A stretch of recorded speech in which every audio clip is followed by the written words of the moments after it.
నా అధికారం ప్రజాసేవకే కానీ 4 రాళ్ళు ఎనకేసుకోవడానికి కాదు అని నిరూపించి ఆచరించి చూపిన ఆదర్శప్రాయుడు దామోదరం సంజయ్ గారు. ఇలాంటి మహానుభావులు ఎంతోమంది.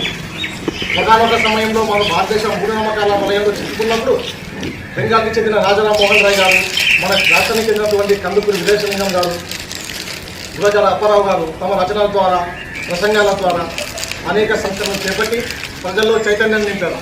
ఎక్కడ మనసు నిర్భయంగా ఉంటుందో, ఎక్కడ మానవుడు తలెత్తుకు తిరుగుతాడో, ఎక్కడ విజ్ఞానం స్వేచ్ఛగా మనగలదో, ఎక్కడ ప్రపంచం ముక్కల ఇరుకు పిల్లల మధ్య నలిగిపోదో, ఎక్కడ జ్ఞానవాహిని మతాంధ విశ్వాసాల గాలిలో ఇంకిపోదో, అక్కడ ఆ స్వేచ్ఛా స్వర్గం వైపు నన్ను నా దేశాన్ని నడిపించని చెప్తూ గీతలు రచించాడు రవీంద్రనాథ్ ఠాగూర్ గారు.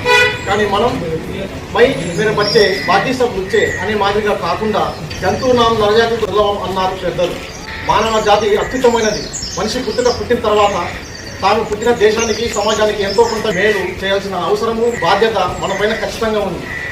ఈ అవకాశం ఇచ్చినటువంటి మండల అధికారులకు, అలాగే నాయకులకు, పాత్రికేయ మిత్రులకు, నా దేశ సోదర సోదరులందరికీ కూడా 79వ స్వాతంత్ర దినోత్సవ శుభాకాంక్షలు.